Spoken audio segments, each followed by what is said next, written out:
Pergi kamu dasar anak bandel, jangan ikut makan di sini. Teriak ibu mertua pada anakku saat syukuran apartemen barunya, lalu adik iparku menyeretnya keluar. Anakku pulang menangis, kelaparan. Besoknya kubalas mereka semua, kubuat mereka menyesal saat. Sebelum ceritanya dimulai, silahkan tulis di kolom komentar dari daerah mana saja teman-teman yang menonton cerita ini. Jangan lupa like dan subscribe agar channel ini bisa semakin berkembang dan bisa mempersembahkan cerita yang lebih menarik lagi. Langit di luar jendela kantor sudah berwarna oranye pekat, tanda matahari hampir tenggelam. Di dalam ruangan, lampu neon putih menyala terang, membuat mata Yunita terasa perih. Dia meregangkan punggungnya, memutar lehernya yang kaku. Hijab instan yang dipakainya sejak pagi tadi sudah terasa sedikit miring, tapi dia tidak peduli. Di seberang kubikelnya, Andri, suaminya, masih menatap layar komputer dengan kening berkerut. Tumpukan kertas laporan menggunung di samping keyboardnya. Ini adalah Sabtu malam ke-6 berturut-turut yang mereka habiskan di kantor.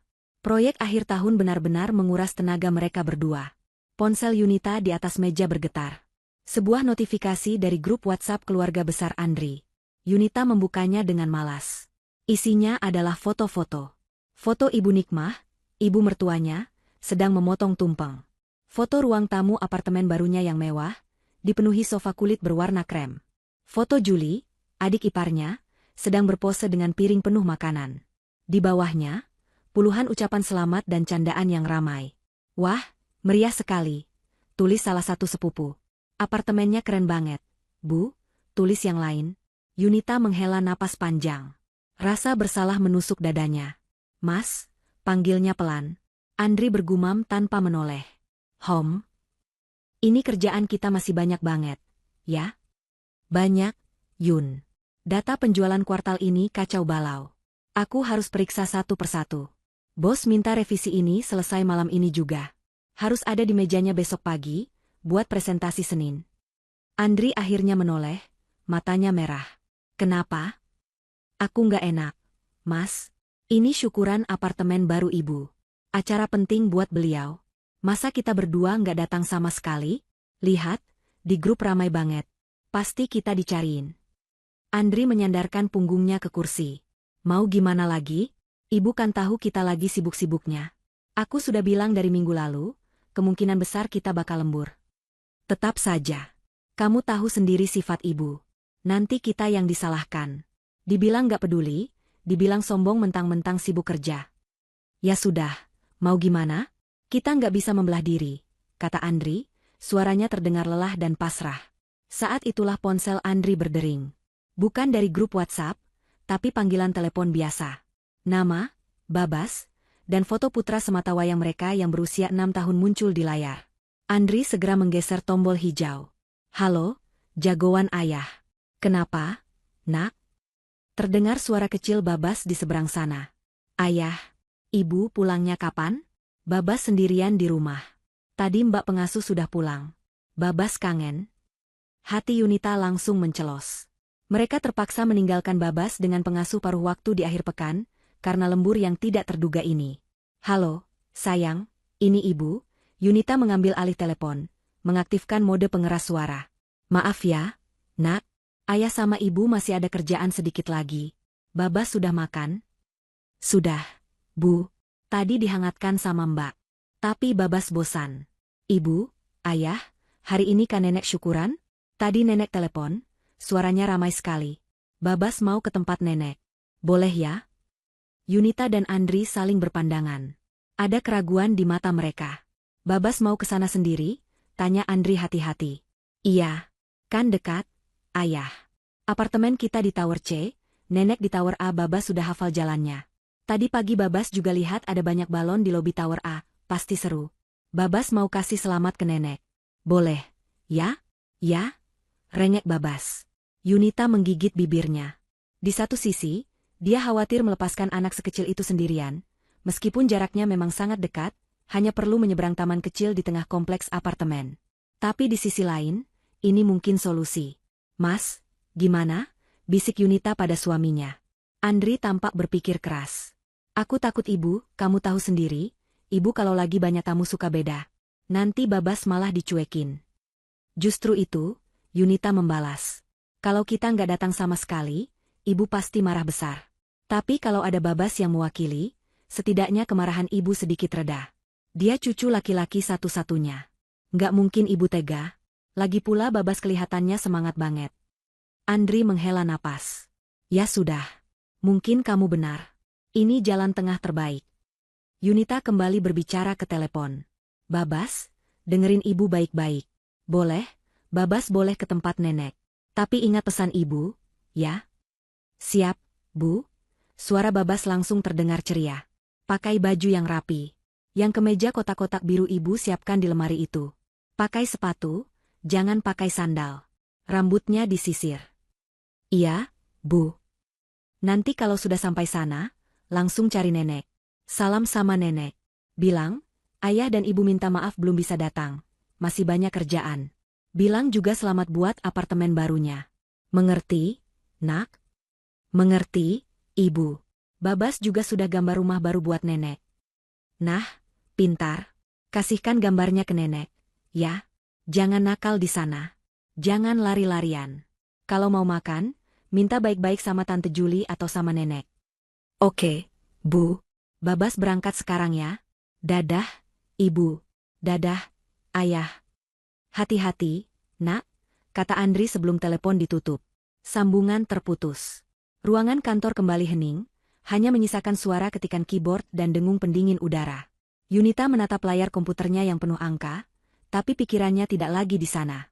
Ada perasaan tidak nyaman yang aneh menjalari hatinya. Di Tower C, Babas bersorak kecil. Dia segera berlari ke kamarnya. Dengan sedikit kesulitan, dia membuka lemari dan mengambil kemeja kotak-kotak biru favoritnya. Dia memakainya dengan perlahan, berusaha mengancingkan setiap kancingnya dengan benar. Dia menyisir rambutnya yang ikal dengan jari, lalu memakai sepatunya. Terakhir, dia mengambil selembar kertas dari meja belajarnya. Sebuah gambar krayon yang dia buat kemarin. Gambar gedung apartemen tinggi dengan matahari tersenyum di atasnya, dan tulisan, "Selamat Naked," dengan huruf E yang terbalik.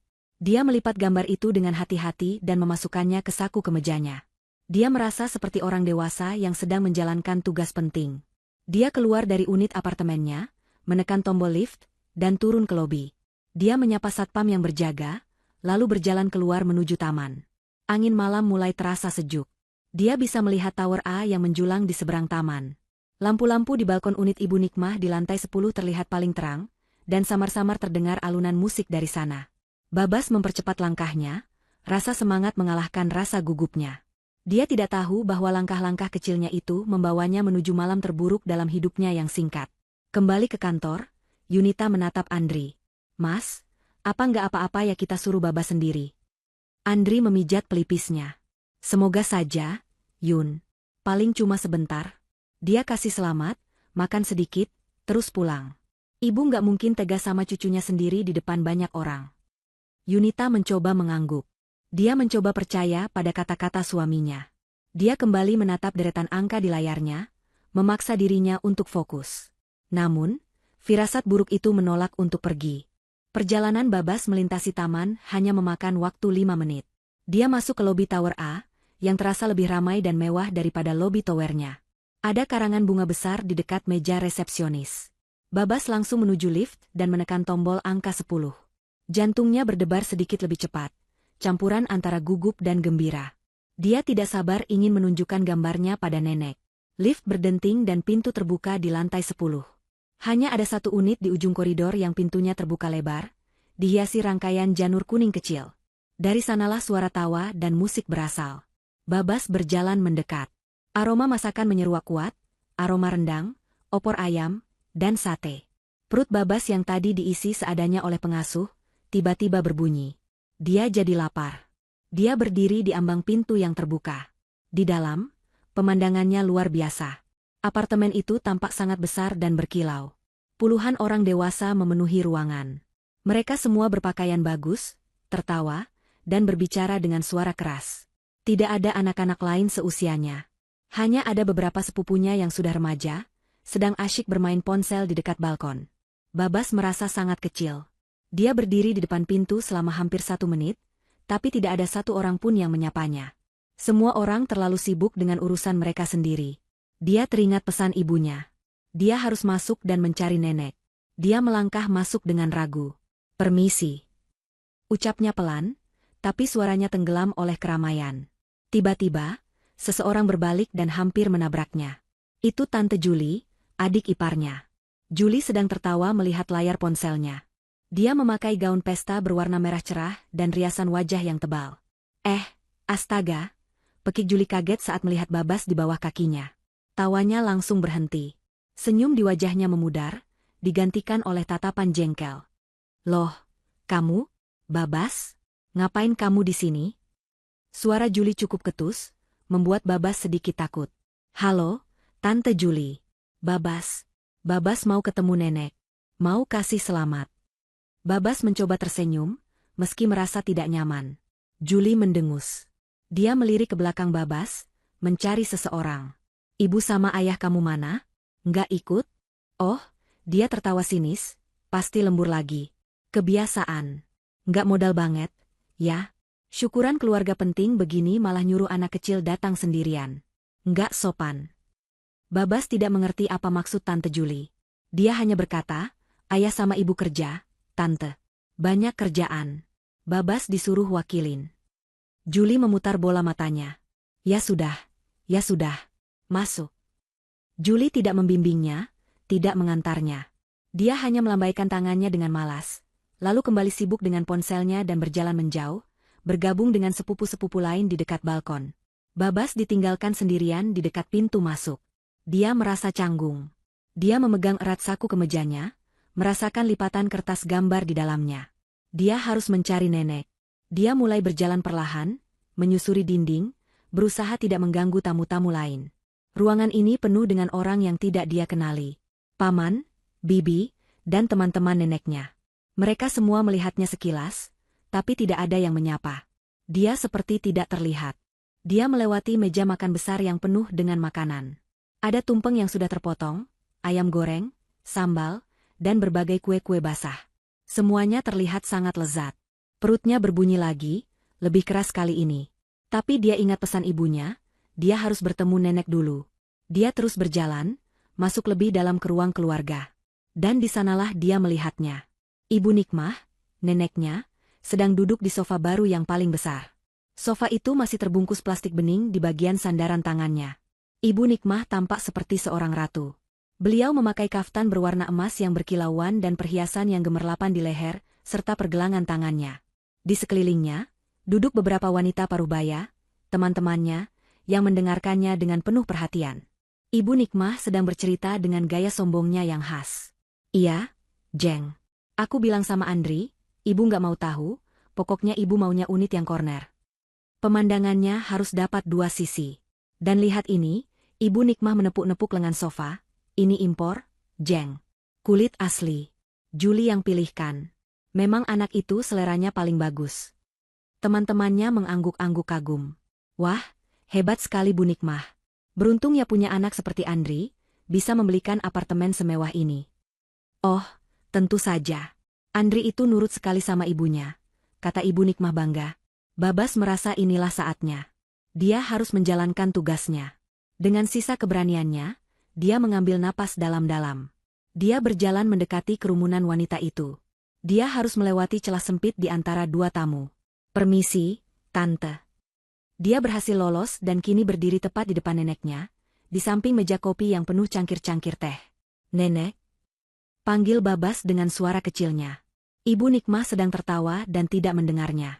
Babas mencoba lagi, sedikit lebih keras. "Nenek?" Salah satu teman Ibu Nikmah yang duduk di sebelahnya menoleh. Nikmah," katanya sambil menyenggol lengan Ibu Nikmah. "Ini cucumu, bukan? Kok sendirian?" Tawa Ibu Nikmah langsung berhenti. Dia menoleh dan menatap ke bawah. Matanya bertemu dengan mata Babas. Senyum di wajahnya lenyap seketika, digantikan oleh ekspresi dingin yang menusuk. Keheningan tiba-tiba menyelimuti area sofa itu. Musik yang tadi diputar sepertinya sengaja dikecilkan oleh seseorang. Obrolan di bagian lain ruangan juga mulai mereda, seolah semua orang merasakan perubahan suasana. Ibu Nikmah menatap Babas dari atas ke bawah. Dia melihat kemeja kotak-kotak biru, celana jeans, dan sepatu kets kecilnya. Tatapannya penuh dengan ketidaksenangan. "Babas?" Suara Ibu Nikmah terdengar tajam dan dingin. Jauh berbeda dari suaranya saat memamerkan apartemennya tadi. Kamu ngapain di sini? Babas menelan ludah. Rasa takut mulai menjalari tenggorokannya. Tapi dia sudah berjanji pada ayah dan ibunya. Dia mengeluarkan kertas gambar yang sudah sedikit lecek dari sakunya. Dia membukanya dan mengulurkannya ke arah neneknya. Nenek, selamat ya, apartemennya bagus, kata Babas, suaranya sedikit gemetar. Ini Babas gambar buat nenek. Babas berdiri kaku, tangannya terulur, memegang gambar itu. Ibu Nikmah tidak bergerak untuk mengambilnya. Beliau hanya menatap gambar itu dengan pandangan jijik, lalu menatap wajah Babas. Matanya menyipit. Beliau melirik ke sekelilingnya, memastikan semua tamu dan keluarga sedang memperhatikannya. Ini adalah panggungnya, dan dia tidak suka ada interupsi yang tidak diinginkan. Dia mengambil napas dalam-dalam, bukan untuk menenangkan diri, tapi untuk mengumpulkan kekuatan suaranya. Seluruh ruangan kini hening total, menunggu apa yang akan terjadi. Lalu, Ibu Nikmah membuka mulutnya. Satu kata keluar dengan keras, seperti sebuah tamparan di ruangan yang sunyi itu. Pergi. Kata, pergi, itu menggema di ruangan yang tiba-tiba menjadi senyap. Teriakan Ibu Nikmah begitu keras dan melengking, membuat cangkir-cangkir teh di atas meja bergetar pelan. Musik berhenti total. Semua obrolan terputus. Puluhan pasang mata kini serempak menoleh ke satu titik. Seorang anak laki-laki kecil berusia 6 tahun yang berdiri membeku di depan sofa utama. Tangan Babas masih terulur, memegang gambar krayon yang sudah lecek. Matanya yang bulat mengerjap ngeri, tidak mengerti. Dia melihat wajah neneknya yang merah padam. Ini bukan nenek yang biasa dia lihat. Ini wajah orang asing yang penuh amarah. Nenek, bisik Babas. Suaranya nyaris tak terdengar. Ibu Nikmah bangkit dari sofanya. Tindakan itu membuat Babas mundur selangkah secara naluriah. Teman-teman sosialita Ibu Nikmah di sofa tampak canggung. Mereka membuang muka, pura-pura memperbaiki letak tas mereka, atau menatap ke langit-langit. Mereka tahu ini urusan keluarga, dan mereka tidak mau ikut campur. Meskipun jelas-jelas mereka terkejut melihat perlakuan kasar pada anak sekecil itu. Tapi keluarga besar Andri, mereka tidak membuang muka. Mereka menonton. Paman-paman, bibi-bibi, dan para sepupu yang tadi sibuk mengobrol, kini menatap Babas dengan ekspresi tertarik. Ibu Nikmah menunjuk ke arah pintu dengan jari yang gemetar. Pergi kamu dasar anak bandel. Teriaknya lagi, suaranya lebih keras dari yang pertama. Siapa yang mengundang kamu? Babas gemetar. Air mata mulai menggenang di pelupuk matanya, tapi dia berusaha menahannya. Tapi nenek kemarin telepon. Babas cuma mau kasih selamat. Telepon apa? Aku tidak pernah mengundangmu, bentak Ibu Nikmah. Kebohongan itu diucapkannya dengan begitu lancar, hanya untuk menyelamatkan mukanya di depan teman-temannya. Dia tidak ingin terlihat seperti nenek yang ditinggal oleh anak dan menantunya, yang hanya mengirim cucu mereka sebagai perwakilan. Gengsinya terlalu tinggi. Dia lebih memilih memutarbalikkan fakta. Kamu datang ke sini sendirian? Mau bikin malu, ya? Mau pamer kalau orang tuamu tidak peduli padaku? Mau merusak acaraku? Bukan, nenek bukan. Babas terisak pelan. Gambar di tangannya terasa berat. Dia ingin sekali menaruhnya, tapi dia terlalu takut untuk bergerak. Aku tidak mau lihat kamu di sini. Ibu Nikmah melanjutkan omelannya, suaranya memenuhi setiap sudut apartemen mewah itu. Dia menunjuk ke arah meja makan yang penuh hidangan. Tidak ada lagi tempat buat kamu, jangan ikut makan di sini. Kata-kata itu adalah yang paling menyakitkan. Babas menelan ludah. Perutnya yang lapar terasa melilit. Dia melihat piring-piring berisi ayam goreng, sate, dan nasi kuning. Dia datang ke sini bukan hanya untuk memberi selamat, tapi juga karena dia lapar dan berpikir dia akan makan malam bersama keluarganya. Penolakan telak itu memecah keheningan yang canggung. Terdengar suara tawa kecil dari arah balkon. Itu suara Juli.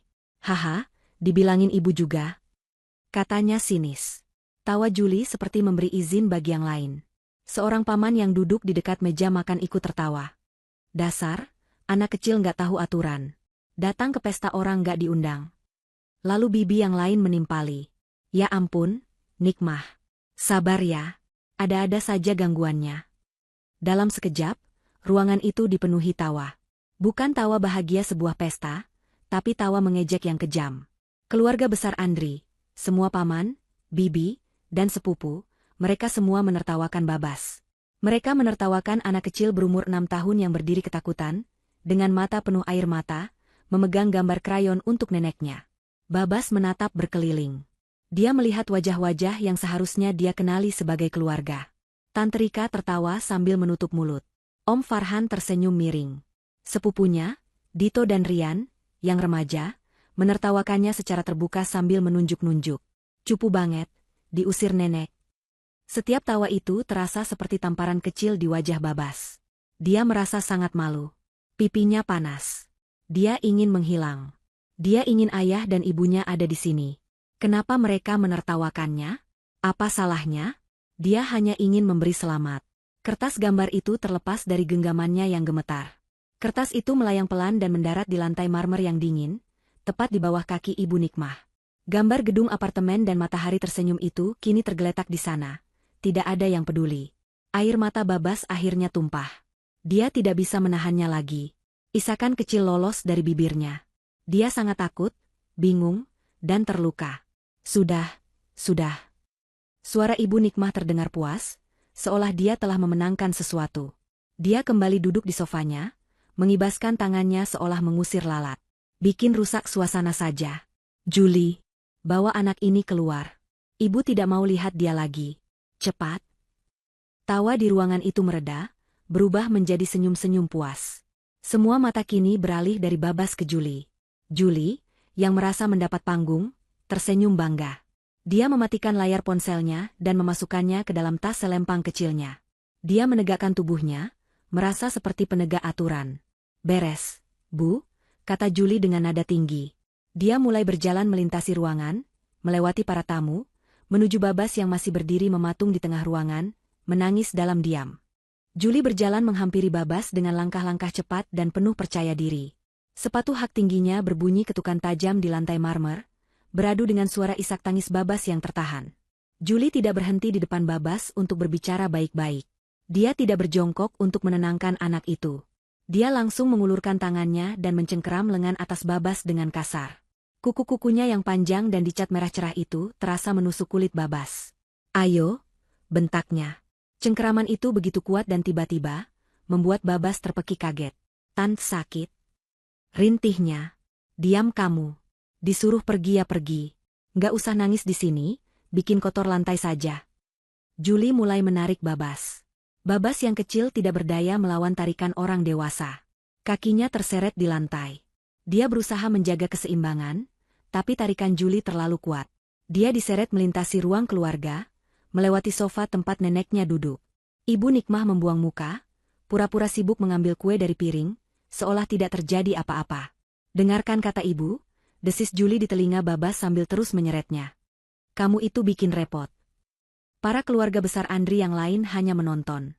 Mereka yang tadi tertawa, kini memasang tampang datar, seolah menyaksikan pertunjukan yang wajar. Tidak ada satupun yang maju untuk membela. Tidak ada satupun yang berkata, Julie, pelan-pelan, dia masih anak-anak. Keheningan mereka adalah bentuk persetujuan atas kekejaman itu. Mereka melewati meja makan. Aroma opor ayam dan rendang menusuk hidung Babas, membuat perutnya semakin terasa perih dan kosong. Dia ingin sekali mengambil sepotong kue, tapi tangan Tante Julie mencengkeramnya terlalu erat. Kertas gambar miliknya yang tadi jatuh, kini terinjak oleh sepatu salah satu tamu.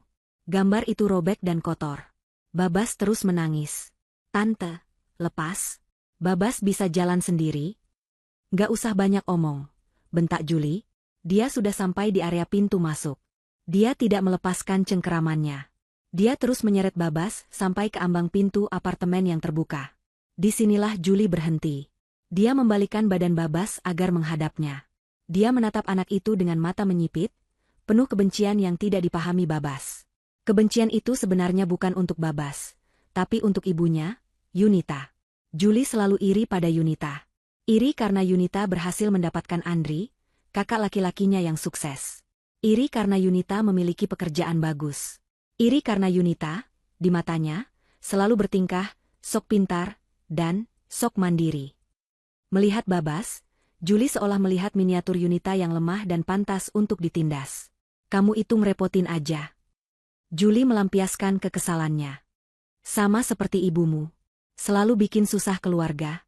Bisanya cuma pamer kerjaan, tapi ngurus keluarga nggak becus. Orang tua nggak sopan, anaknya juga nggak tahu diri. Lalu, dia mengucapkan kalimat terakhir yang menghancurkan hati Babas. Sana pulang.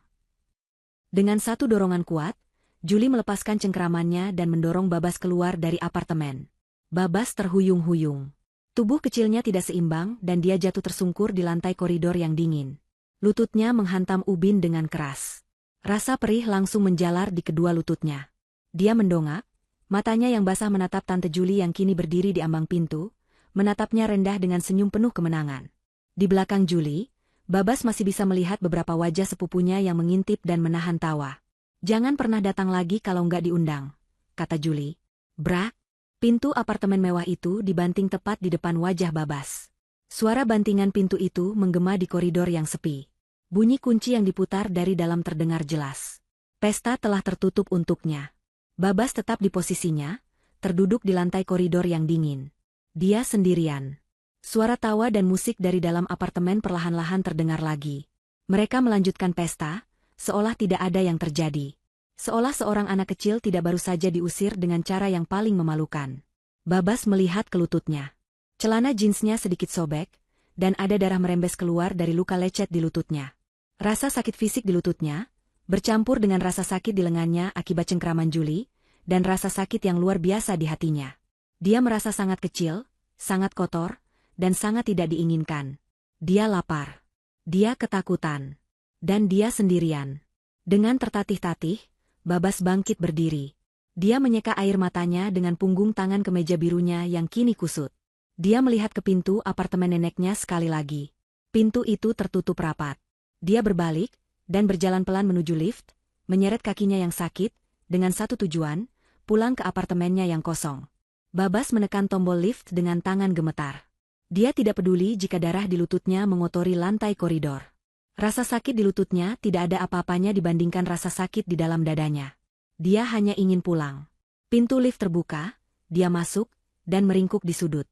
Bayangannya di dinding cermin lift menunjukkan seorang anak laki-laki yang kotor dan menyedihkan. Kemeja biru bagusnya kusut, wajahnya sembab, dan celananya robek di bagian lutut. Perjalanan singkat kembali ke Tower C terasa seperti selamanya. Dia keluar dari lift, berjalan tertatih-tatih menyusuri koridor apartemennya, dan berhenti di depan pintu unitnya. Dia merogoh sakunya, mencari kunci yang selalu dikalungkan ibunya di lehernya. Tangannya gemetar hebat sehingga dia kesulitan memasukkan kunci ke lubang. Setelah beberapa kali mencoba, pintu akhirnya terbuka. Dia masuk dan menutup pintu di belakangnya. Assalamualaikum.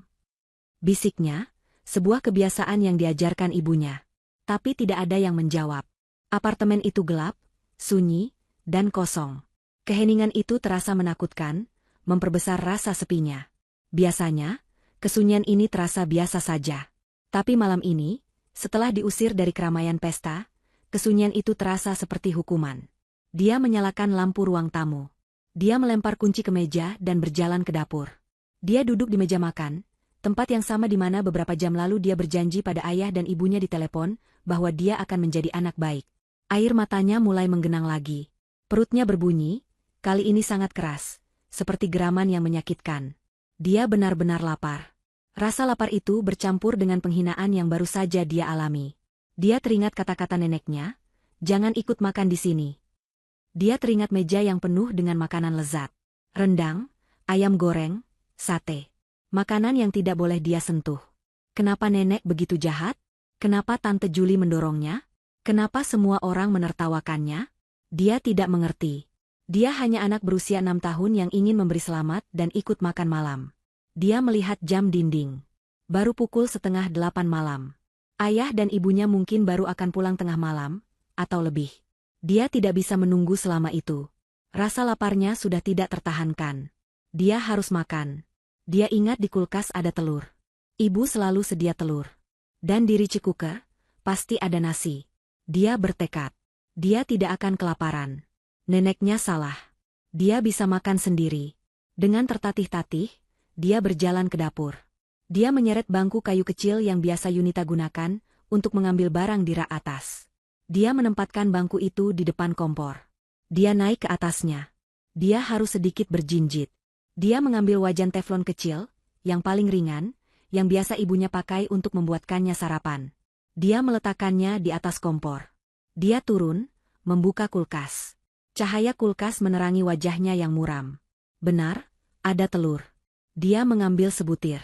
Dia juga mengambil botol minyak goreng kecil. Dia kembali naik ke atas bangku. Dia menuang minyak ke wajan. Mungkin sedikit terlalu banyak, tapi dia tidak tahu takarannya. Lalu, bagian yang paling menakutkan, menyalakan kompor. Ibunya sudah mengajarinya cara menggunakan kompor gas modern itu, tapi dengan peringatan keras, hanya kalau darurat. Nak, dan ibu harus tahu. Babas menganggap ini adalah keadaan darurat. Dia menekan tombol, memutarnya, dan pemantiknya berbunyi. Ceklek, ceklek, biar. Api biru menyala, mengejutkannya sejenak. Minyak di wajan mulai berdesis. Dia mengambil telur. Dia mengetuknya di tepi wajan seperti yang sering dia lihat ibunya lakukan. Tapi ketukannya terlalu keras. Telur itu pecah berantakan. Sebagian besar isinya masuk ke wajan, tapi sebagian kecil, bersama serpihan kulit, jatuh ke atas kompor. Cangkang telur yang masih di tangannya meneteskan putih telur ke lantai. Aduh, pekiknya pelan. Minyak panas mulai meletik-letik, mengenai punggung tangannya. Rasanya perih. Dia mundur sedikit, ketakutan. Putih telur di wajan mulai memadat. Tapi karena apinya mungkin terlalu besar dan minyaknya terlalu banyak, tepiannya langsung berubah coklat tua dan berasap. Dia panik. Dia mencari spatula. Dia menemukannya di tempat sendok. Tapi saat dia mencoba memasukkannya ke bawah telur, kuning telurnya pecah. Kuning telur mentah itu menyebar ke seluruh wajan, bercampur dengan putih telur yang sudah setengah matang dan tepian yang hangus. Asap mulai mengepul. Bau gosong yang samar memenuhi dapur. Babas terbatuk. Dia cepat-cepat mematikan kompor. Telur itu terlihat mengerikan. Setengah hangus hitam, setengahnya lagi masih berlendir mentah. Tapi itu makanan. Dengan susah payah, dia mendorong wajan itu ke bagian kompor yang dingin. Dia turun dari bangku, mengambil piring dari rak piring. Dia kembali ke kompor dan mencoba menyendok telur itu dengan spatula. Telur itu hancur berantakan. Dia berhasil memindahkan gumpalan hitam dan kuning itu ke piring. Dia kemudian mengambil nasi dari rich cooker di meja. Nasinya masih hangat. Dia meletakkan nasi di samping telur ceploknya yang gagal. Dia membawa piring itu ke meja makan dan duduk. Dia menatap makanannya. Nasi putih dan telur gosong yang hancur. Dia mengambil sendok, menyuap sedikit. Rasa pahit dari bagian yang hangus langsung memenuhi mulutnya, bercampur dengan rasa amis dari bagian yang mentah. Dia hampir muntah. Tapi dia sangat lapar. Dia mencoba lagi, mengambil bagian yang hanya nasi dan sedikit putih telur yang matang. Dia mengunyah perlahan. Rasa sakit di lututnya berdenyut-denyut. Rasa perih di tangannya yang terkena minyak panas. Dan rasa pahit di mulutnya. Semuanya bercampur menjadi satu kesedihan yang luar biasa. Dia makan beberapa suap lagi, memaksakan diri. Dia tidak sanggup lagi. Dia meletakkan sendoknya. Dia tidak sekuat yang dia kira. Dia hanya ingin ibunya. Dia hanya ingin ayahnya. Dia menundukkan kepalanya ke atas meja, meletakkannya di atas lipatan lengannya yang kecil. Dia membiarkan air matanya mengalir tanpa suara. Dia menangisi neneknya yang jahat, tantenya yang kasar, keluarganya yang menertawakannya, dan telur ceploknya yang gosong. Kelelahan dari semua emosi dan rasa sakit fisik akhirnya mengalahkannya. Tepat di meja makan itu, dengan piring berisi makanan yang menyedihkan di depannya, Babas tertidur. Beberapa jam kemudian, lewat tengah malam, suara kunci diputar di pintu depan. Yunita dan Andri masuk. Langkah mereka berat karena lelah. SSTT, Babas pasti sudah tidur, bisik Yunita, melepaskan sepatunya di dekat pintu. Andri mengangguk, melonggarkan dasinya. Mereka berjalan masuk ke ruang tamu yang remang-remang. Tiba-tiba, Andri berhenti. Yun, bisiknya. Kamu cium bau gosong nggak? Yunita mengendus udara.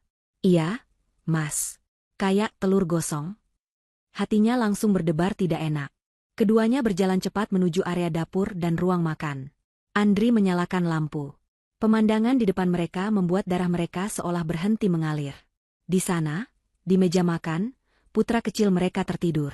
Kepalanya terkulai di atas lengannya. Di depannya ada piring. Di piring itu ada nasi dan gumpalan telur yang hangus, hancur, dan baru dimakan sebagian kecil. Di dapur, wajan teflon kecil tergeletak di atas kompor. Bangku kayu kecil masih berdiri di depannya. Ada cangkang telur pecah di lantai. Ya Allah, Babas. Suara Yunita bergetar. Dia berlari ke arah putranya. Andri menyusul, matanya menyapu seluruh kekacauan di dapur, otaknya mencoba memproses apa yang terjadi. Yunita menyentuh rambut putranya dengan lembut. Sayang bangun, nak. Dia bisa melihat jejak air mata kering yang mengotori pipi Babas. Lengan yang dijadikan bantal itu basah. Dia nangis. Mas, bisik Yunita, suaranya tercekat oleh kepanikan. Andri menatap lebih dekat. Dan matanya terpaku pada sesuatu yang lain. Celana jeans putranya. Ada noda gelap di lutut. Noda darah yang sudah mengering. Yunita, lihat lututnya. Suara Andri terdengar tajam. Dia jatuh. Dia berdarah. Yunita menggendong Babas, yang masih terisak hebat, ke sofa di ruang tamu. Dia duduk dan memangku putranya, mengayun-ayunnya pelan, berusaha menenangkan. Jantungnya berdebar begitu kencang seolah ingin melompat keluar dari dadanya. Pikirannya kacau. Mas, ambil kotak P3K, katanya pada Andri. Suaranya gemetar. Andri bergerak seperti robot. Dia mengambil kotak P3K dari lemari obat dan sebotol air mineral, serta wasla bersih dari dapur. Dia berlutut di depan Yunita dan Babas. Jagoan, kita bersihkan dulu lukanya, ya, kata Andri. Suaranya dibuat setenang mungkin, tapi ada getaran tegang di dalamnya. Saat Andri membasahi waslap dan dengan lembut menyentuh lutut Babas yang terluka, Babas meringis dan menangis lebih keras. Perih, ayah sakit. Tahan sebentar, ya, nak. Biar kuman-kumannya mati, bujuk Andri. Yunita memeluk kepala Babas ke dadanya, membelai rambutnya. SSHH. Sudah, sayang. Ada ibu di sini, ada ayah. Babas aman sekarang. Dia bisa merasakan hijabnya basah oleh air mata putranya. Sekarang, coba tarik napas pelan-pelan. Cerita sama ibu. Tadi di tempat nenek kenapa? Penyebutan kata, nenek, membuat isak tangis Babas kembali menguat. Andri selesai membersihkan luka itu. Luka lecetnya cukup lebar, merah dan menganga. Dia menuangkan antiseptik ke kapas. Agak perih sedikit. Nak, Andri memperingatkan. Babas tersentak saat kapas itu menyentuh lukanya. Tapi kemudian dia hanya menggigit bibir bawahnya, menahan sakit. Andri bekerja dengan cepat, mengoleskan salep antibiotik dan menutup luka itu dengan plester besar. Sudah beres, kata Andri. Dia duduk di meja kopi, berhadapan langsung dengan putranya. Yunita masih memeluk Babas. Isak tangis Babas mulai mereda, berubah menjadi sesenggukan kecil. Keheningan memenuhi ruangan selama beberapa saat, hanya dipecahkan oleh isakan Babas. Sekarang, Andri memulai, suaranya rendah dan serius. Ceritakan pada ayah dan ibu. Pelan-pelan saja. Apa yang terjadi? Babas menenggelamkan wajahnya lebih dalam ke hijab Yunita. Dia malu. Dia takut. Sayang, lihat ibu. Yunita mengangkat dagu putranya dengan lembut. Mata mereka bertemu. Babas nggak salah apa-apa. Ceritakan saja. Siapa yang bikin Babas jatuh? Babas menatap mata ibunya, lalu ayahnya. Dia melihat kemarahan yang tertahan di wajah ayahnya, dan kekhawatiran besar di wajah ibunya. Dia mengambil napas yang gemetar. Babas diusir, Bu, bisiknya. Suaranya begitu pelan, nyaris tak terdengar. Dunia Yunita seakan berhenti berputar. Apa? Diusir? Maksudnya gimana, nak? Nenek yang usir Babas, kata Babas, air matanya mulai mengalir lagi. Andri mengepalkan tangannya di atas lututnya. Nenek bilang apa? Tanyanya, suaranya datar. Babas sudah kasih selamat. Babas kasih gambar yang Babas buat, tapi nenek nggak mau ambil. Babas mulai bercerita. Dengan kata-kata yang terbata-bata, diselingi isakan, dia menceritakan seluruh kejadiannya. Dia menceritakan bagaimana Tante Juli menatapnya dengan jengkel di pintu. Bagaimana dia merasa tidak terlihat oleh semua orang. Bagaimana dia akhirnya menemukan neneknya. Babas bilang, "Nenek, selamat ya." Terus, nenek lihat Babas. Nenek marah sekali.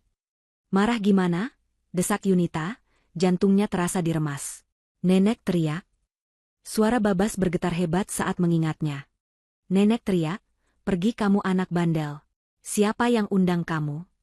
Gitu, Bu. Tangan Yunita yang sedang mengelus punggung Babas berhenti bergerak. Dia membeku. Ya Allah. Terus, nenek tunjuk makanan. Nenek bilang, "Jangan ikut makan di sini."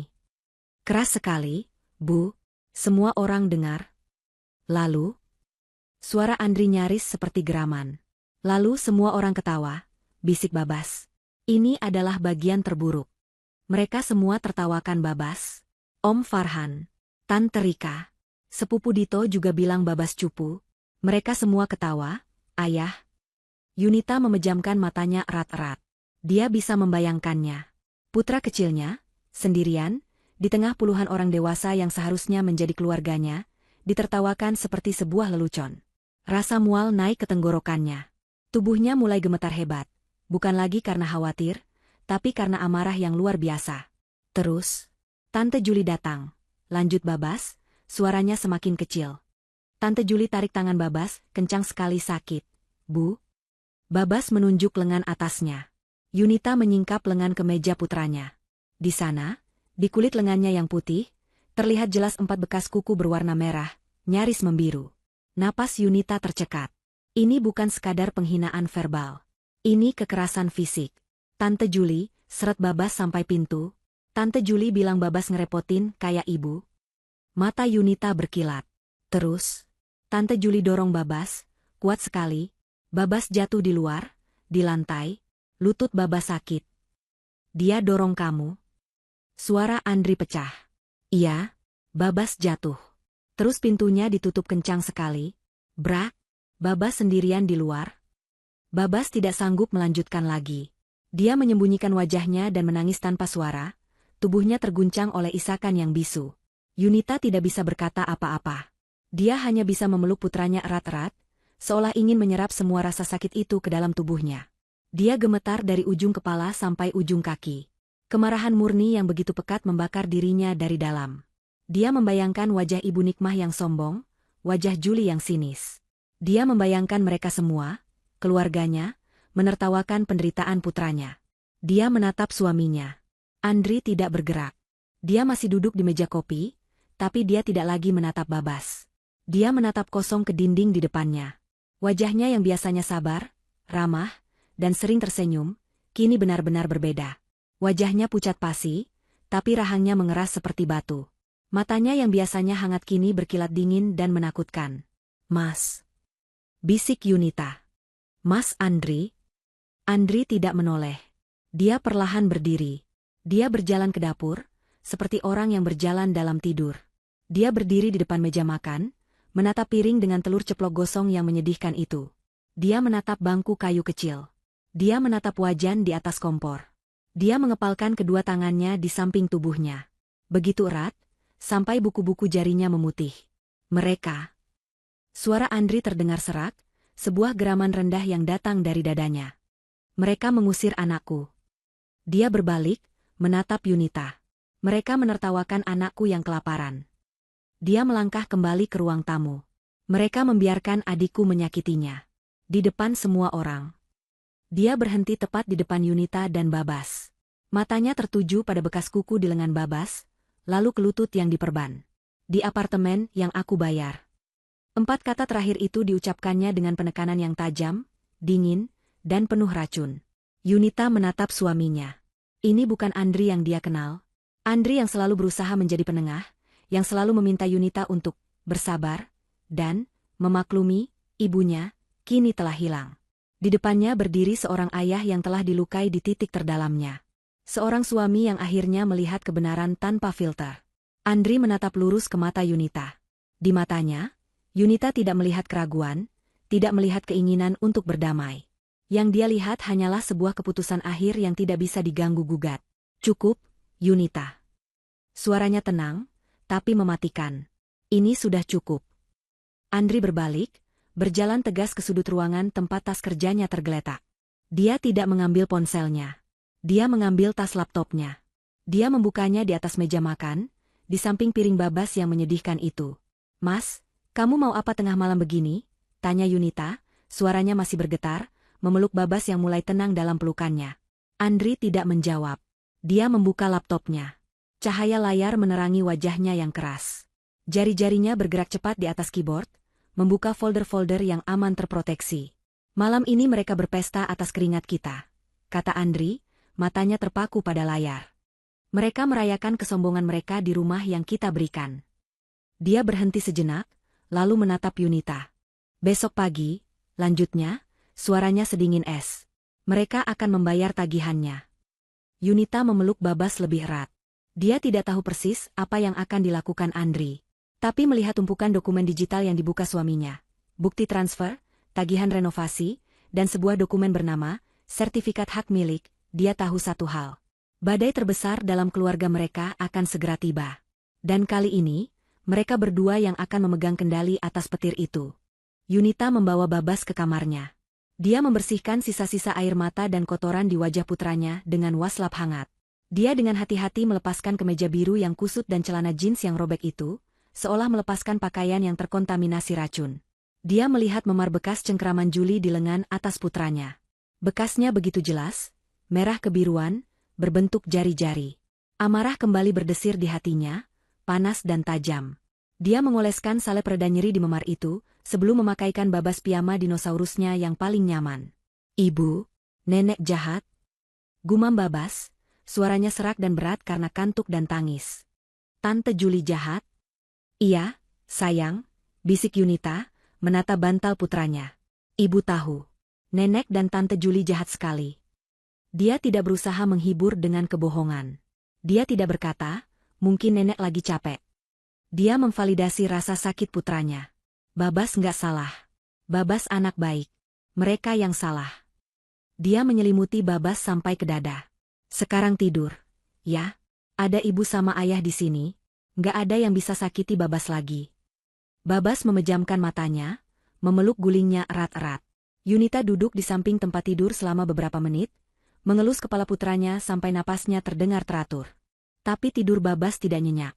Beberapa kali dia terisak pelan dalam tidurnya, tubuhnya sedikit tersentak. Trauma malam itu telah mengakar. Hati Yunita terasa hancur berkeping-keping. Dia mencium kening Babas, lalu bangkit. Dia menutup pintu kamar putranya pelan-pelan. Dia berbalik, dan sosoknya yang lembut kini mengeras. Air mata kekhawatirannya sudah kering, digantikan oleh tekad yang dingin. Dia berjalan kembali ke ruang makan. Pemandangannya kontras dengan kamar Babas yang tenang. Di sini, suaminya, Andri, telah mengubah meja makan menjadi pusat komando perang. Laptopnya menyala terang di tengah ruangan yang remang-remang. Di samping laptop, masih tergeletak piring dengan telur ceplok gosong yang menyedihkan itu. Andri sengaja tidak memindahkannya. Piring itu adalah monumen penghinaan. Piring itu adalah bahan bakar. "Gimana Babas?" tanya Andri, matanya tidak beralih dari layar. "Sudah tidur. Tapi sepertinya mimpi buruk," jawab Yunita. Dia menarik kursi dan duduk di seberang Andri. "Apa rencanamu, Mas?" Andri akhirnya mengangkat wajahnya. Mata di balik kacamatanya merah karena lelah, tapi berkilat dengan fokus yang menakutkan. "Mereka pikir mereka pintar," katanya, suaranya rendah. "Mereka pikir aku bodoh. Ibu dan Juli, mereka pikir apartemen itu hadiah." Andri mengklik sebuah file. Sebuah dokumen pindaian muncul di layar. Judulnya jelas, sertifikat hak milik. Selama ini ibu merengek minta dibelikan apartemen. Dia bilang dia malu sama teman-teman arisannya, masih tinggal di rumah kontrakan. Dia minta atas namanya. Andri mulai menjelaskan. "Aku hampir melakukannya, Yun. Tapi kamu ingat saat kita survei unit? Ibu tidak mau unit studio yang standar. Dia tidak mau unit 2 kamar yang biasa. Dia maunya unit corner di lantai atas. Unit paling mahal di Tower A." Yunita mengangguk. Dia ingat hari itu. Ibu Nikmah menunjuk-nunjuk brosur dengan angkuh. "Harganya hampir 2 kali lipat dari budget awal kita," lanjut Andri. "Pihak bank tidak mau menyetujui KPA jika atas nama ibu, karena ibu tidak punya penghasilan tetap. Satu-satunya cara agar KPA disetujui untuk unit mahal itu adalah jika menggunakan namaku. Namaku dan namamu, sebagai penjamin." Yunita tertegun. Jadi, sertifikatnya atas nama Andri Pradipta dan Yunita Prameswari. Atas nama kita, Yun. Andri menunjuk layar. "Aku tidak pernah melakukan akta hibah. Aku tidak pernah mengalihkan namanya. Aku pikir nanti saja. Aku pikir, biarlah, yang penting ibu senang." Aku tidak menyangka, kesenangannya membutakan matanya sampai dia tega menganiaya cucunya sendiri. Yunita menarik napas panjang. Sebuah rencana mulai terbentuk di benaknya. "Jadi, secara hukum, apartemen itu milik kita." "Sepenuhnya milik kita," tegas Andri. "Setiap bulan, Cicilan puluhan juta itu dipotong otomatis dari rekening gajiku. Bukan dari rekening ibu. Andri membuka dokumen lain. Sebuah spreadsheet Excel. Aku mulai mencatatnya. Yunita melihat deretan angka.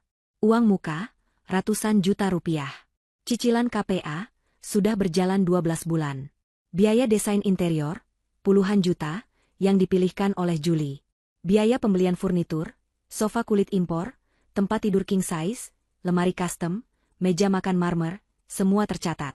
Totalnya, angka itu sudah melampaui 1 miliar rupiah. Mereka berpesta pora, kata Andri, suaranya penuh racun. Mereka menghina anakku. Di dalam rumahku. Suara printer di sudut ruangan tiba-tiba menyala, memecah keheningan malam. Kert kert kert. Mesin itu mulai bekerja, memuntahkan lembar demi lembar bukti. Apa yang kamu lakukan, Mas? Ini jam 2 pagi, kata Yunita. Aku menelepon Pak Heru, pengacaraku, kata Andri. Aku membangunkannya. Aku menceritakan semuanya. Dia setuju, ini mendesak.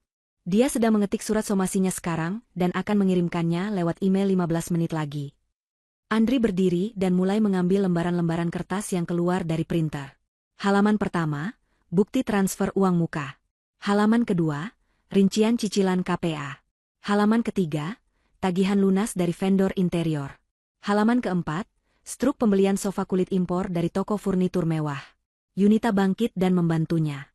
Tangannya bergerak cepat, menyusun tumpukan kertas itu. Kemarahannya kini tersalurkan menjadi sebuah efisiensi yang dingin. Bukan cuma itu, Mas, kata Yunita. Dia berjalan ke laci mejanya, mengambil sebuah map berisi bonbon lama. Ini, tagihan catering untuk acara syukuran hari ini. 3 juta rupiah. Kamu yang transfer, kan? Andri mengangguk. Yunita menambahkan bon itu ke tumpukan. Ini, bon pembelian tumpeng besar yang dipotong ibu tadi. 1 juta rupiah. Atas namaku. Dia menambahkannya lagi. Ini, biaya servis AC dan pasang water heater minggu lalu. 2 juta. Mereka bekerja dalam diam. Suara printer terus berdesis, mencetak bukti demi bukti kekayaan yang mereka berikan, kekayaan yang kini digunakan untuk melawan mereka. Mereka mengumpulkan semua bukti transfer, setiap slip pembayaran, setiap tagihan yang telah mereka bayarkan atas nama apartemen baru ibu. Pukul 3 pagi, laptop Andri berbunyi, ting. Email dari Pak Heru masuk. Andri membukanya. Judulnya, Somasi dan Perintah Pengosongan. Andri membacanya sekilas, lalu menekan tombol, cetak. Printer kembali bekerja, mengeluarkan 3 lembar kertas berkop surat firma hukum. Isinya tegas, lugas, dan tidak berbasa-basi. Surat itu menyatakan bahwa Ibu Nikmah dan Juli telah menempati properti yang bukan miliknya secara ilegal. Surat itu memerintahkan mereka untuk mengosongkan unit apartemen di Tower A, lantai 10, dalam waktu 3 kali 24 jam sejak surat diterima. Jika tidak, pihak pengacara akan menempuh jalur hukum paksa dengan bantuan aparat. Andri mengambil 3 lembar surat somasi itu. Dia mengambil fotokopi sertifikat apartemen. Dia mengambil tumpukan tebal bukti transfer dan tagihan yang baru saja mereka susun, yang jumlahnya sudah puluhan lembar. Dia tidak langsung memasukkannya ke dalam amplop. Dia berjalan ke meja makan. Dia menata piring telur ceplok gosong milik Babas. Mereka harus tahu, kata Andri pelan. Mereka harus tahu kenapa. Dia mengambil selembar kertas kosong dari printer. Dia mengambil pulpen. Biasanya, tulisan tangan Andri rapi dan teratur. Tapi kali ini, dia menulis dengan tekanan yang kuat, seolah ingin merobek kertas itu. Dia tidak menulis surat panjang. Dia hanya menulis beberapa kalimat. Untuk Ibu dan Juli. Aku membelikan kalian apartemen ini agar kalian bisa hidup nyaman. Aku membiayai pesta ini agar kalian bisa bahagia. Aku mempercayakan anakku untuk datang, mewakili aku dan ibunya, untuk ikut merayakan kebahagiaan kalian. Tapi kalian mengusirnya. Kalian menghinanya. Kalian menyakitinya. Dan kalian menertawakannya saat dia kelaparan. Ibu benar. Ibu berteriak bahwa tidak ada lagi tempat untuk anakku di sana. Ibu sangat benar. Karena itu, kami mengambil kembali tempat kami. Mulai hari ini, tidak ada lagi tempat untuk kalian di rumah kami. Selamat menikmati sisa makanan pestanya. Karena hanya itu yang tersisa untuk kalian. Andri menandatangani surat itu dengan namanya. Dia tidak menulis, anakmu. Dia hanya menulis, Andri. Dia melipat surat itu. Dia mengambil amplop coklat besar ukuran A4. Dia memasukkan semuanya ke dalam amplop itu. Surat somasi dari pengacara di bagian paling atas. Lalu surat tulisan tangannya. Lalu fotokopi sertifikat. Dan di bagian paling bawah, tumpukan tebal bukti pembayaran. Dia menutup amplop itu dan merekatkannya dengan rapat. Dia menulis nama penerimanya di depan, untuk Ibu Nikmah dan Julie. Pukul 4 pagi, pekerjaan mereka selesai. Apartemen kembali hening. Yunita dan Andri duduk di meja makan, saling berpandangan di antara laptop yang masih menyala dan piring kotor berisi telur gosong. Kelelahan fisik menyerang mereka, tapi ada kelegaan yang aneh. Tidak ada lagi jalan untuk kembali. Tidak ada lagi kata, maaf. Tidak ada lagi, memaklumi. Aku akan mengantarnya subuh nanti, kata Andri. Sebelum mereka bangun. Aku akan meletakkannya di depan pintu mereka. Yunita mengangguk. Dia mengambil piring Babas dan membawanya ke tempat sampah. Dia membuang telur gosong itu. Besok, katanya, suaranya mantap. Aku akan buatkan Babas telur ceplok ternak sedunia. Matahari Minggu pagi bersinar cerah, menembus jendela kaca raksasa di unit apartemen mewah Ibu Nikmah. Sinarnya menyoroti sisa-sisa kemeriahan pesta semalam. Piring-piring kotor masih menumpuk di meja makan. Ada beberapa gelas minuman yang tergeletak di meja kopi. Aroma sisa makanan bercampur dengan parfum mahal para tamu masih menggantung di udara. Ibu Nikmah bangun paling siang. Dia menggeliat di atas kasur barunya yang empuk, merasa sangat puas. Pukul 9 pagi. Dia bangkit, mengenakan jubah tidur satinnya, dan berjalan keluar kamar. Dia merasa seperti ratu di istana barunya. Pesta semalam adalah sukses besar. Semua teman-temannya memuji seleranya. Semua keluarga besar menyanjungnya. Dia telah membuktikan posisinya sebagai matriark keluarga yang sukses dan dihormati. Di dapur, Julie, yang kamarnya juga ada di unit itu, sedang membuat kopi.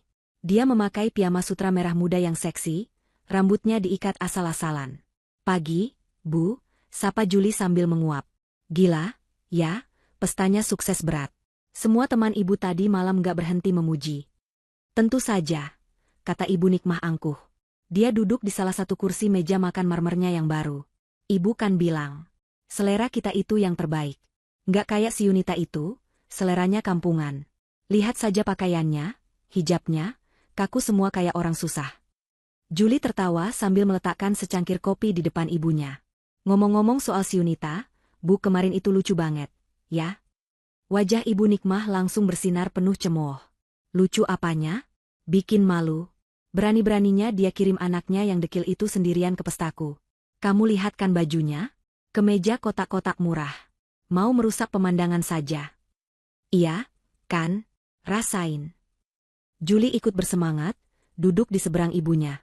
Pas ibu teriak, pergi. Itu, mukanya pucat banget. Aku suka banget. Harus begitu, kata Ibu Nikmah sambil menyeruput kopinya. Biar tahu diri itu anak. Sekalian pelajaran buat ibunya. Jangan mentang-mentang kerja kantoran, bisa seenaknya sama orang tua. Pasti si Yunita itu yang larang Andri datang. Takut suaminya dekat sama ibunya sendiri. Dasar menantu nggak tahu diuntung. Mereka berdua terdiam sejenak, menikmati ingatan kemenangan mereka. Mereka telah berhasil menindas perwakilan musuh mereka. Lagian aku lihat anak itu memang bandel, tambah Julie, mencari-cari pembenaran. Tadi dia masuk nyelonong aja. Nggak sopan. Wajar kalau ibu marah. Sangat wajar, timpal Ibu Nikmah. Keluarga lain juga setuju sama ibu. Kamu lihat kan, nggak ada satupun yang bela dia. Mereka semua tahu siapa yang benar. Kita. Ibu Nikmah menyandarkan punggungnya, merasa sangat benar dan berkuasa. Ah, nanti siang kita panggil cleaning service saja untuk bersihkan sisa pesta ini. Ibu malas beres-beres. Terus kita ke mall. Ibu mau lihat-lihat lampu kristal baru untuk di ruang tamu. Setuju, Bu. Sekalian aku mau beli sepatu baru, kata Julie riang. Mereka tertawa bersama. Mereka sedang merencanakan cara menghabiskan lebih banyak uang Andri, tanpa tahu bahwa aliran uang itu sudah diputus selamanya. Di tengah tawa mereka, terdengar suara ketukan pelan di pintu depan. Tuk, tuk, tuk. Ibu Nikmah dan Julie saling berpandangan. Tawa mereka berhenti. Siapa pagi-pagi begini? Gerutu Ibu Nikmah. Tamu? Malas banget. Biar aku lihat, Bu, kata Julie. Paling room service yang mau antar tagihan laundry. Julie berjalan ke pintu depan. Dia mengintip dari lubang intip. Nggak ada orang, Bu. Dia membuka pintu sedikit. Koridor di luar sepi. Tidak ada siapa-siapa. Dia hendak menutup pintu lagi ketika matanya melihat ke bawah. Loh? Di atas keset bertuliskan, Welcome, yang masih baru, tergeletak sebuah amplop coklat besar. Amplop itu tebal dan terlihat berat. Julie membungkuk dan mengambilnya. Ada surat, Bu. Surat dari siapa? Tanya Ibu Nikmah, tidak tertarik, sibuk melihat kuku-kukunya. Nggak ada nama pengirimnya, kata Julie sambil berjalan kembali ke meja makan. Dia membolak-balik amplop itu. Cuma ditulis, untuk Ibu Nikmah dan Julie. Diantar langsung ini, nggak pakai pos. Julie meletakkan amplop itu di atas meja marmer. Ibu Nikmah mendengus. Paling dari salah satu teman arisan ibu. Ngirim kartu ucapan selamat susulan. Basi. Atau, Julie tersenyum licik, jangan-jangan surat permintaan maaf dari Yunita. Bu. Hahaha. Pasti dia ketakutan semalam anaknya mengadu, terus dia takut kita marah sama Andri. Bisa jadi. Ibu Nikmah ikut tertawa. Baguslah kalau dia sadar diri. Coba buka, Jul. Ibu mau lihat, seberapa panjang dia memohon-mohon maaf sama kita. Dengan perasaan sombong dan penuh kemenangan, Julie merobek segel amplop itu. Dia mengeluarkan isinya. Yang pertama keluar bukan kartu ucapan. Yang pertama keluar adalah 3 lembar kertas putih dengan kop surat sebuah firma hukum. Senyum di wajah Julie langsung memudar. Bu, ini kok surat pengacara? Ibu Nikmah berhenti tersenyum. Apa? Pengacara? Jangan bercanda kamu. Ibu Nikmah merebut kertas itu dari tangan Julie. Matanya bergerak cepat membaca baris pertama. Perintah pengosongan. 3 kali 24 jam. Julie, yang masih memegang amplop, mengeluarkan sisa isinya. Selembar kertas tulisan tangan, selembar fotokopi sertifikat, dan tumpukan tebal kertas-kertas lain. Ibu Nikmah menjatuhkan surat somasi itu ke meja.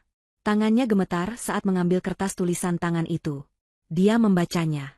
Matanya membelalak ngeri saat membaca kalimat demi kalimat yang ditulis Andri. Saat dia sampai di bagian, Ibu benar. Ibu berteriak bahwa tidak ada lagi tempat untuk anakku di sana.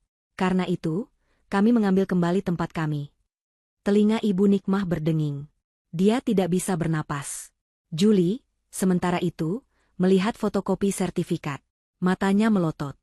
Bu, nama di sertifikat ini nama Mas Andri dan nama Yunita. Wajah mereka berdua pucat pasi. Pucat seperti mayat. Enggak mungkin. Bisik Ibu Nikmah. Julie dengan panik membongkar tumpukan kertas terakhir. Itu adalah bukti transfer. Bon catering. Struk furnitur.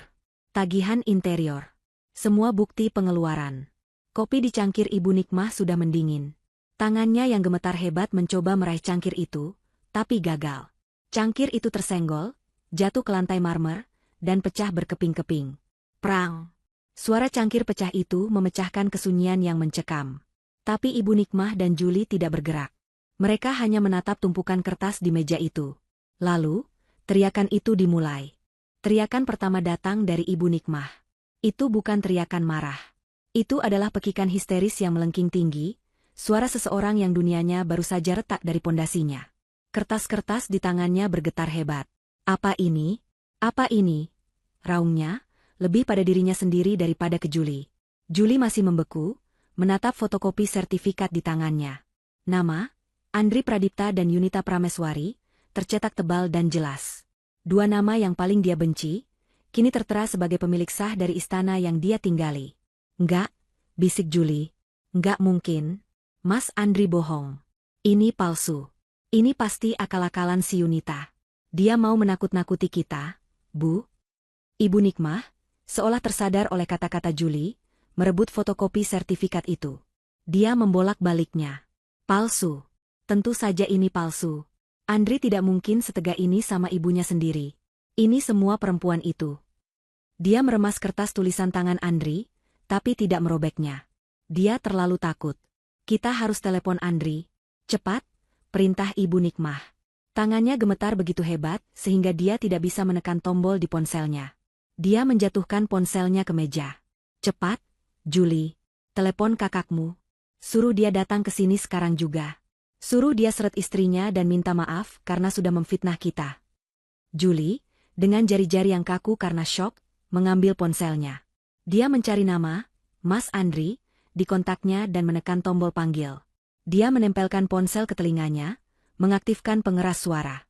1 detik hening. Lalu, terdengar suara operator wanita yang dingin dan otomatis. Nomor yang Anda tuju sedang tidak dapat menerima panggilan. Cobalah beberapa saat lagi. Nggak aktif, kata Julie panik. Bohong. Coba lagi, bentak Ibu Nikmah. Julie mencoba lagi, hasilnya sama. Nomor yang Anda tuju. Dia nggak mungkin matikan HP-nya, raung Ibu Nikmah. Pasti sinyalnya jelek. Kita diblokir, Bu, bisik Julie, kenyataan pahit itu menghantamnya. Dia memblokir kita. Enggak, coba pakai HP Ibu. Ibu Nikmah menyodorkan ponselnya yang tergeletak di meja. Julie segera mengambilnya dan mencoba menelepon Andri dari nomor ibunya. Hasilnya sama. Diblokir. Kurang ajar. Ibu Nikmah memukul meja marmer dengan kepalan tangannya, membuat piring-piring sisa pesta bergetar. Berani dia blokir ibunya sendiri. Anak durhaka. Telepon Yunita, pekik Ibu Nikmah. Telepon perempuan itu. Dia pasti yang pegang HP Andri. Dia dalangnya. Julie segera mencari nama, Mbak Yunita, di kontaknya. Nama yang jarang sekali dia hubungi. Dia menekan tombol panggil. Hasilnya sama persis. Nomor yang Anda tuju. Diblokir. Keduanya kini terdiam. Keheningan di apartemen mewah itu terasa menusuk, jauh lebih menakutkan daripada teriakan mereka tadi. Hanya ada suara napas mereka yang terengah-engah. Di luar jendela, hari Minggu pagi berjalan normal. Tapi di dalam unit itu, jam pasir telah dibalik. 3 hari. Bisik Ibu Nikmah, matanya kembali tertuju pada surat somasi yang tergeletak di antara cangkir yang pecah. 3 kali 24 jam.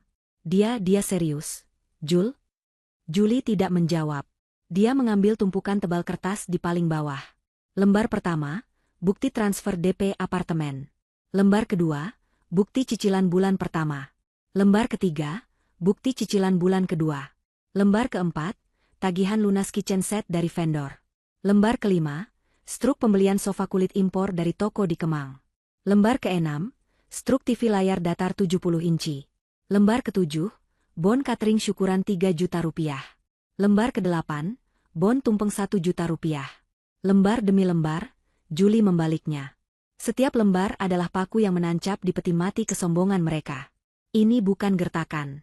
Ini adalah pembukuan yang teliti. Ini adalah perhitungan. Andri dan Yunita telah menyimpan setiap bukti pengeluaran mereka, seolah mereka tahu hari ini akan datang. Semuanya. Bisik Julie ngeri. Dia hitung semuanya, Bu. Sampai bon tumpeng yang Ibu potong kemarin. Kekuatan di kaki Ibu Nikmah lenyap. Dia ambruk kembali ke kursinya. Wajahnya yang tadi merah padam karena marah, kini berubah menjadi pucat pasi. Pucat seperti kapur. Dia akhirnya mengerti. Ini bukan gertakan. Ini bukan ulah Yunita. Ini adalah perbuatan Andri. Anaknya sendiri. Dia mengambil kertas tulisan tangan Andri yang tadi dia remas. Dia membukanya lagi. Ibu benar. Ibu berteriak bahwa tidak ada lagi tempat untuk anakku di sana. Kalimat itu kini terdengar seperti vonis hakim. Dia mengingat dengan jelas bagaimana dia meneriakkan kata-kata itu. Dia mengingat tawa keluarga besar. Dia mengingat wajah Babas yang ketakutan. Ini gara-gara anak itu, suaranya bergetar. Hanya gara-gara kita usir dia. Bukan, kita, Bu. Julie tiba-tiba membentak, kepanikannya berubah menjadi amarah untuk membela diri. Ibu yang mulai. Ibu yang teriak-teriak ngusir dia di depan semua orang. Aku cuma menjalankan perintah Ibu. Apa kamu bilang? Ibu Nikmah melotot. Kamu yang seret dia. Kamu yang dorong dia sampai jatuh. Aku lihat dari jendela. Kamu yang bilang dia ngerepotin kayak ibunya. Kamu yang bikin masalah ini jadi besar. Loh, kok jadi aku? Kalau ibu nggak mulai, aku juga nggak bakal begitu. Ibu kan yang paling gengsi. Takut teman-teman arisan ibu lihat cucu ibu dekil. Aku cuma bantu jaga muka ibu. Dasar anak nggak tahu diuntung. Kamu sama saja. Kamu yang pilih sofa ini. Kamu yang minta renovasi paling mahal. Kamu juga ikut menikmati. Aku menikmati karena ibu yang suruh. Ibu yang bilang Mas Andri bakal bayar apa saja. Mereka berdua saling berteriak di tengah puing-puing pesta mereka. Saling menyalahkan, saling melempar tanggung jawab. Aliansi kejam mereka hancur berkeping-keping begitu sumber pendanaannya terputus. Di tengah pertengkaran hebat itu, ponsel Julie yang tergeletak di meja berdering. Keduanya langsung terdiam. Mata mereka tertuju pada layar ponsel. Bukan Andri. Bukan Yunita. Itu Tante Rika. Salah satu bibi yang kemarin tertawa paling keras. Julie menatap ibunya dengan panik. Gimana ini, Bu? Angkat, desis Ibu Nikmah. Jangan bilang apa-apa. Pura-pura tidak terjadi apa-apa. Julie menarik napas gemetar. Dia menggeser tombol hijau. Halo, Tante Rika. Ada apa, Tan? Tumben pagi-pagi. Terdengar suara Tante Rika yang ceria dan penuh rasa ingin tahu di seberang sana. Halo, Julie. Aduh, maaf ya pagi-pagi. Tadi Om Farhan telepon Tante, dia barusan lewat lobi Tower A, dia dengar-dengar gosip dari Satpam. Katanya unit kalian mau disegel. Ya? Beneran itu, Jul? Katanya kalian diusir sama Andri? Itu beneran? Napas Julie tercekat di tenggorokan. Beritanya sudah menyebar. Satpam. Om Farhan. Tante Rika. Dalam hitungan jam, seluruh keluarga besar akan tahu. Enggak bener itu, Tante. Suara Julie terdengar tinggi dan panik. Sebuah penyangkalan yang lemah. Itu cuma salah paham. Tante Rika dapat gosip dari mana? Sih? Nggak mungkin, lah. Mas Andri? Oh, salah paham, ya? Suara Tante Rika di seberang sana terdengar sedikit kecewa karena gosipnya tidak seru, tapi kemudian berubah lagi menjadi penuh selidik. Syukurlah kalau gitu. Tadi Tante kaget banget. Soalnya Om Farhan bilang dia lihat ada amplop coklat besar dari kantor hukum di depan pintu kalian tadi subuh. Kirain Tante beneran. Ya sudah kalau gitu, ya, Jul. Salam buat Ibu Nikmah. Telepon ditutup. Julie menatap ponselnya dengan ngeri. Bu, Om Farhan lihat amplopnya. Satpam sudah tahu. Tante Rika semua orang bakal tahu. Ibu Nikmah tidak menjawab. Dia hanya duduk mematung, menatap kosong ke cangkir kopinya yang pecah di lantai. Selesai sudah. Reputasinya, kebanggaannya, pestanya yang mewah, teman-teman sosialitanya, semuanya akan hancur. Dia akan menjadi bahan tertawaan. Bukan lagi sebagai ratu yang sukses, tapi sebagai ibu yang diusir oleh anaknya sendiri. Telepon Julie berdering lagi. Kali ini, Om Farhan. Julie langsung mematikannya. Lalu, pesan WhatsApp masuk. Dari sepupu Dito. Tante Julie, beneran diusir? Gila, bokap gue lagi ngomongin. Pesan lain masuk. Dari Tante Rika lagi, di grup keluarga besar. Alhamdulillah, tadi Tante telepon Julie, katanya cuma salah paham. Kok, bukan diusir. 1 detik kemudian, Om Farhan membalas di grup. Salah paham gimana? Saya lihat sendiri surat somasinya dipegang Julie tadi. Satpam juga sudah konfirmasi kok. Unitnya mau dikosongkan. Paling si Julie malu aja mau ngaku. Grup keluarga yang kemarin penuh tawa menertawakan Babas, kini meledak. Ya ampun, serius? Gara-gara apa? Andri kok tega banget sama ibunya sendiri? Lalu, seorang sepupu yang lebih pendiam, yang kemarin tidak ikut tertawa, mengetik sebuah pesan. Tega? Bukannya kemarin kita semua lihat Ibu Nikmah sama Julie ngusir Babas? Anaknya Andri sendiri? Mungkin ini balasannya. Pesan itu menohok. Grup mendadak hening. Tidak ada yang berani membalas lagi. Kebenaran yang telanjang kini terpampang di sana. Hari-hari berikutnya adalah neraka. 3 kali 24 jam terasa seperti 3 abad. Ibu Nikmah dan Julie mengurung diri. Mereka tidak berani keluar. Telepon mereka tidak berhenti berdering dari keluarga yang penasaran. Mereka tidak menjawab satupun. Mereka hidup dalam ketakutan, memakan sisa-sisa makanan pesta yang mulai basi. Mereka mencoba menghubungi pengacara, tapi pengacara mana yang mau melawan klien yang memegang sertifikat asli? Pada hari ketiga, tepat pukul 9 pagi, bel pintu berbunyi. Bukan ketukan, tapi bunyi bel yang ditekan panjang dan tegas. Julie mengintip dari lubang pintu. Jantungnya serasa copot. Di luar, berdiri 4 orang. 2 petugas keamanan gedung berseragam lengkap, 1 orang manajer gedung berjas, dan 1 pria asing berkemeja rapi yang membawa map. Buka, Jul, bisik Ibu Nikmah gemetar. Bilang kita minta waktu. Julie membuka pintu dengan tangan gemetar. Pria berjas, manajer gedung, berbicara lebih dulu.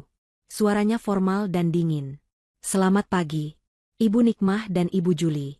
Sesuai dengan surat somasi dari pemilik unit, Bapak Andri Pradipta, waktu 3 hari Anda untuk mengosongkan unit telah berakhir hari ini, pukul 9 pagi. Tapi, Pak, kami belum siap, pekik Juli. Kami belum packing. Kasih kami waktu seminggu lagi. Maaf, Ibu, kata pria berkemeja rapi, dia adalah perwakilan dari tim pengacara Andri. Perintah dari klien kami sudah jelas. Unit ini harus dikosongkan dan disegel hari ini juga. Barang-barang Anda akan kami bantu pindahkan ke lobi. Setelah itu, silakan diurus sendiri. Apa? Dipindah ke lobi? Kalian mengusir kami? Suara Ibu Nikmah melengking. Kami hanya menjalankan tugas. Bu, silakan ambil barang-barang pribadi Anda yang paling penting. Kami beri waktu 30 menit, kata si manajer gedung. 30 menit kemudian, pemandangan paling memalukan itu terjadi. Ibu Nikmah dan Juli disaksikan oleh para petugas keamanan, tergesa-gesa memasukkan baju-baju dan tas-tas branded mereka ke dalam koper. Mereka tidak diizinkan mengambil furnitur. Mereka tidak diizinkan mengambil TV. Tepat pukul 9:30, mereka berdua digiring keluar dari unit. Di depan mata mereka, petugas menempelkan stiker segel besar berwarna merah di daun pintu kayu yang mewah itu. Unit ini dalam pengawasan hukum. Pintu istana mereka telah tertutup. Selamanya. Ibu Nikmah dan Juli terduduk lemas di koridor, di samping tumpukan koper mereka. Persis di tempat di mana 3 hari lalu Babas jatuh tersungkur. Beberapa pintu tetangga terbuka sedikit, para penghuni lain mengintip dengan penasaran. Karma telah datang dengan cara yang paling telak dan memalukan. Jauh dari sana, di sisi lain kota, sebuah mobil keluarga melaju tenang di jalan raya yang ramai. Di dalamnya, Andri sedang fokus menyetir. Yunita, yang duduk di sampingnya, melepas hijab bergonya dan menggantinya dengan hijab baru yang lebih nyaman. Dia tampak lebih segar, wajahnya damai. Di kursi belakang, Babas sedang asyik menggambar di buku gambarnya, lututnya yang diperban sesekali dia ayun-ayunkan mengikuti irama musik di radio. Kita mau kemana, Bu? Tanya Babas untuk ketiga kalinya, matanya berbinar. Yunita menoleh ke belakang, senyum tulus terukir di wajahnya. Dia mengulurkan tangan dan mengelus pipi putranya. Kita mau lihat rumah baru kita, Nak. Babas bersorak. Rumah baru? Ada halamannya, Bu? Babas mau main bola. Nanti kita cari yang ada halamannya, kata Andri sambil tertawa. Tawa itu terdengar ringan, beban bertahun-tahun seolah terangkat dari pundaknya. Yang penting, lanjut Andri, rumah baru kita nanti, benar-benar punya tempat untuk kamu. Hore! Andri menatap Yunita. Istrinya itu tersenyum, matanya sedikit berkaca-kaca, tapi itu air mata kelegaan. Andri kembali fokus ke jalan. Dia menoleh ke kaca spion tengah, menatap putranya yang kini bersenandung sambil menggambar. Dan nanti malam, kata Andri, suaranya mantap. Kita akan syukuran besar. Hanya kita bertiga. Syukuran, Ayah? Makan-makan, dong? Tanya Babas antusias. Andri tersenyum lebar. Tentu saja. Kita akan makan besar. Dengan telur ceplok ternak sedunia. Babas tertawa riang. Asik. Babas mau yang kuningnya setengah matang? Ya, Ibu yang masak. Siap, jagoan, sahut Yunita. Andri melirik sekilas ke kaca spion samping mobilnya. Sangat jauh di belakang, dia masih bisa melihat siluet kompleks apartemen mewah itu menjulang ke langit. Dia membayangkan 2 wanita yang terduduk di lobi, dikelilingi tumpukan koper, bingung harus pergi kemana. Dia tidak merasakan apa-apa. Tidak marah, tidak sedih, tidak juga kasihan. Hanya rasa hampa. Selesai. Andri membuang muka dari kaca spion itu, menatap lurus ke jalan tol yang terbentang di depannya. Dia menginjak pedal gas, dan mobil itu melaju semakin cepat, membawa keluarganya pergi dari bayang-bayang masa lalu, menuju rumah mereka yang sebenarnya. Rumah mereka yang sebenarnya. Rumah mereka yang sebenarnya. Rumah mereka yang sebenarnya. Rumah mereka yang sebenarnya. Rumah mereka yang sebenarnya.